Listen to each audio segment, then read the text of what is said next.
Yo, mga sabong, isang magandang tanghali po sa inyong lahat.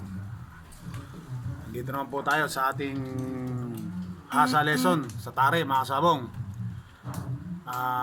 Ngayon po mga sabong ay ipapakita ko po yung tamang paglapag ng tare sa bato. At saka mga sabong, meron po tayong nag-message na subscriber na paano daw po ako magpatalim ng tare, magpatalas.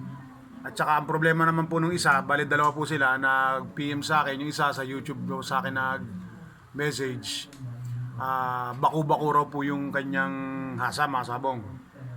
Ngayon, papakita ko po kung paano ako maghasa at para makita nila, yung ganyang mga sabong, yung ganyang bali talim ng tare, ayan, na hindi lubak.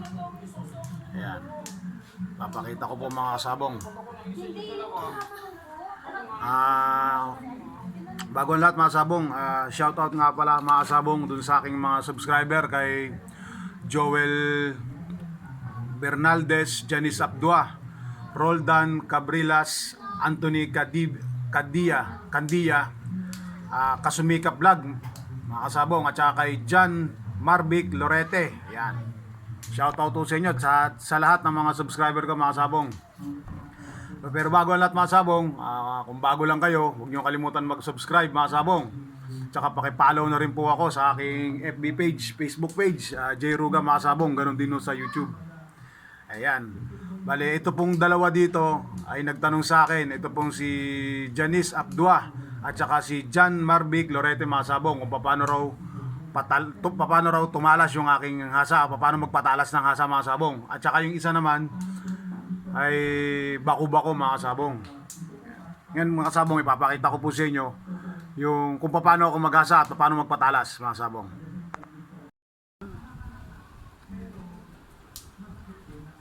Yo mga sabong, ngayon ipapakita ko na po sa inyo kung paano ako maghasa, para gaya po dun sa aking nag-message po sa akin kayo na yung dalawa. Ngayon ito po kay Sir Janice Abdua at para kay John Marvic Lorete mga sabong. Ayan, papakita ko po sa inyo.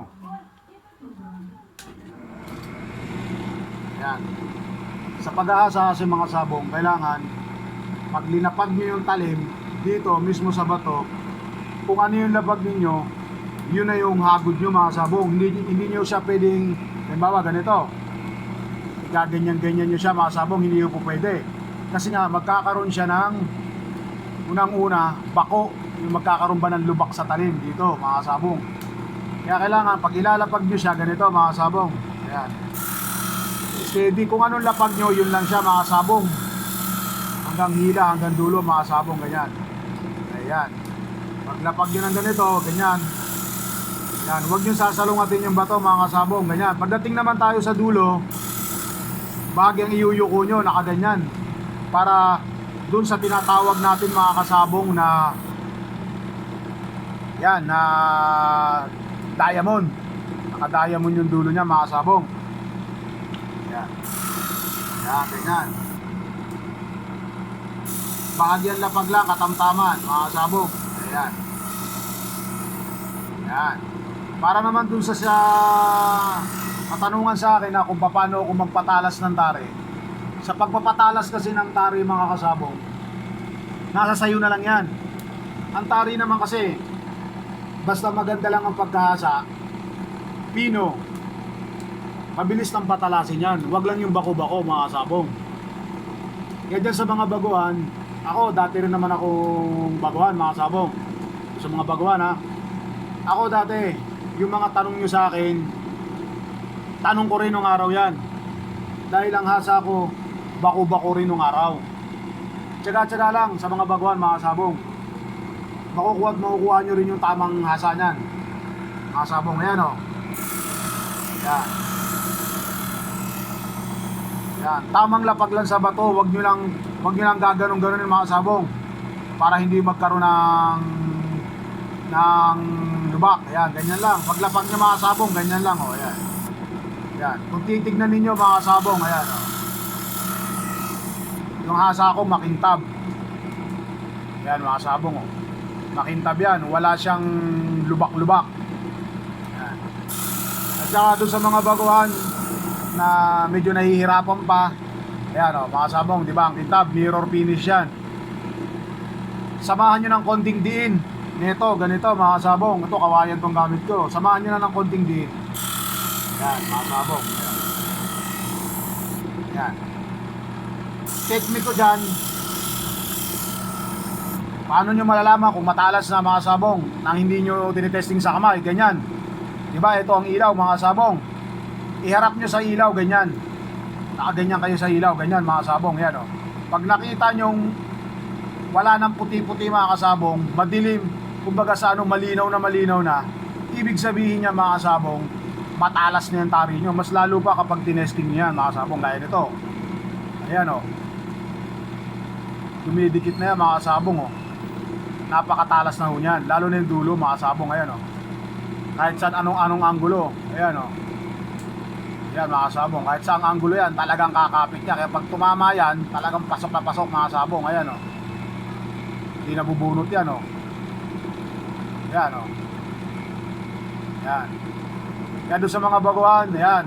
Nakita nyo na ako kung paano. Basta unang-una, huwag nyo lang sasalungatin. Kailangan, hayaan nyo lang. Yan. Hayaan nyo lang yung bato, yan. Pantay lang ang lapag lagi, mga kasabong. Para yung tari natin, hindi nabibilog. Kung sa usapang pampatalas naman, mga kasabong, madali lang naman magpatalas. Nasa sa inyo na lang yan, mga kasabong. Ayan, o.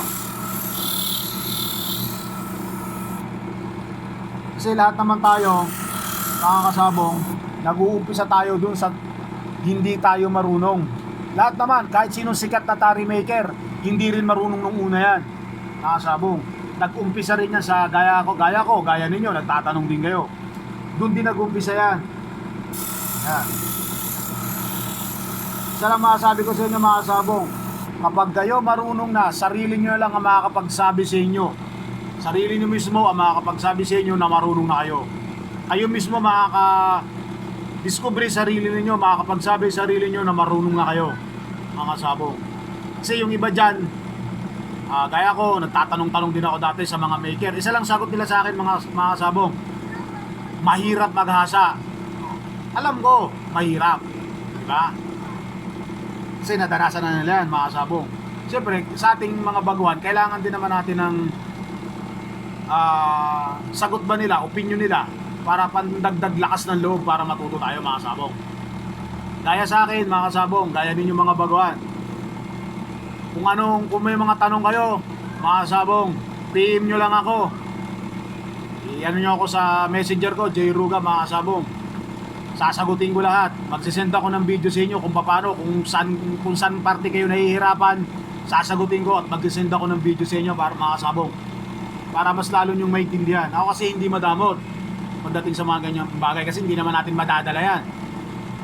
Kailangan, gaya sa akin, ako natuto ko, hindi ko magdadamot yan, isi-share ko lahat yan. Yan ganyan. Kasi nga, siyempre, hindi lang naman tayo lahat tayo gusto natin kumita pagdating sa ganitong larangan. Lalo na sa pag-ahasa. Nga lang, ang masabi ko lang, mga kasabong, sa mga baguhan, tsaga-tsaga lang kayo. Dahil talagang medyo matagal-tagal maghasa ng tari, mga kasabong. Sa paggawa, medyo siguro taon marunong na kayo sa paggawa. Pero hasa ang pinakamatagal-tagal talaga, mga kasabong. Pero tiyaga lang at makukuha nyo yan, mga kasabong, ha? Mga baguhan. Yun lamang po, mga kasabong, at isang magandang tanghali po sa inyo lahat.